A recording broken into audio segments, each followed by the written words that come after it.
আসসালামু আলাইকুম। আমরা একটা রোগী দেখাবো। আমাদের ভাইয়াটা দিনের পর দিন রাতে ঘুমাইতে পারতেন না, তাই না? জি। কতদিন ধরে? একদম অনেক বছর। 2014-তে বেশি ঘুমাতে পারতাম না, এর আগে একটু রাতে ঘুম ভেঙে যেতে পারো, তাই না? ঘুমাতে পারতাম না। রাতে বারবার ঘুম ভেঙে যেত, তাই না? জি। ঘুমাতে অনেক কষ্ট হতো না? ঘুম থেকে স্লাপ দিয়ে উড়ে যেত তো এটা বলে স্লিপ অ্যাপনিয়া, বুঝছেন?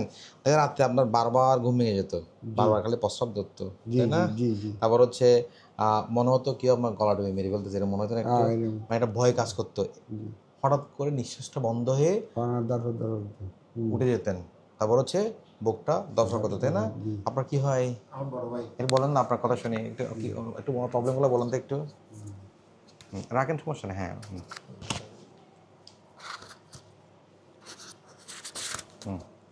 আমার বড় ভাই আগে আমি প্রতিদিন নামাজে উঠতে দেখতাম সকালবেলা উনি না ঘুমায় বসে আছে। হ্যাঁ, হ্যাঁ, তো আমি একদিন আপনাকে ফেসবুকে দেখলাম হ্যাঁ। এবার এই ধরনের রোগী আপনার কাছে ভালো হয়। হ্যাঁ। আমি ওই দিনই সিদ্ধান্ত নিলাম আমার বড় ভাইকে আপনার কাছে নিয়ে আসবো।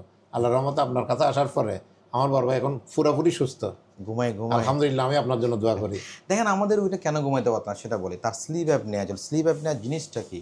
আমরা শ্বাস নিই দুই জায়গা দিয়ে। আল্লাহ তাআলা আমাদের দুইটা জায়গায় শ্বাস নেওয়ার জন্য দিচ্ছে, জি স্যার। নাক, গলা। ঠিক আছে? জি। এখন যদি আমাদের নাক, গলা দুইটা যদি বন্ধ থাকে, আমাদের শরীরের মধ্যে অক্সিজেন ঢোকে না। জি স্যার। যখন অক্সিজেন লেভেল কমা শুরু করে, স্যাচুরেশনটা কমা শুরু করে, অক্সিজেন স্যাচুরেশন, আমাদের রুগীরা হঠাৎ করে ভয় পেয়ে উঠে যায়।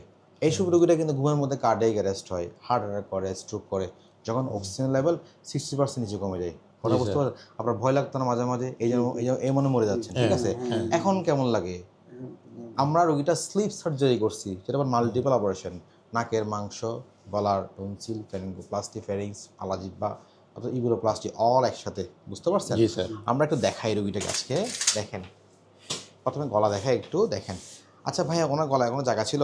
না স্যার, পুরা ব্লক ছিল, ঠিক আছে? হ্যাঁ। খুশি খুশি ভাইয়া? আলহামদুলিল্লাহ স্যার, একদম খুশি। ফকফকা পরিষ্কার, ঠিক আছে? খুশি হয়েছে না?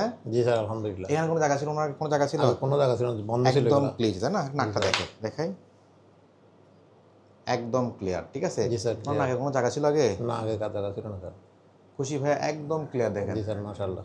ভাই এখানে কোনো জায়গা ছিল আগে? না স্যার। ওকে। এই জন্য আমাদের রোগীটা একদম আরামসে আসতে পারে। ভাই আপনি খুশি হয়েছেন? ঘুম কেমন হয় এখন? ভালো হয়। ভাই আপনি খুশি হয়েছেন? আলহামদুলিল্লাহ স্যার। হ্যাঁ। আমার জন্য দোয়া অবশ্যই করবেন খুশি। ইনশাল্লাহ। হ্যাঁ, অবশ্যই আপনার জন্য দোয়া করি। আমি নামাজ পড়ে দোয়া করবো স্যার আপনার জন্য। ইনশাল্লাহ। হ্যাঁ, থ্যাংক ইউ।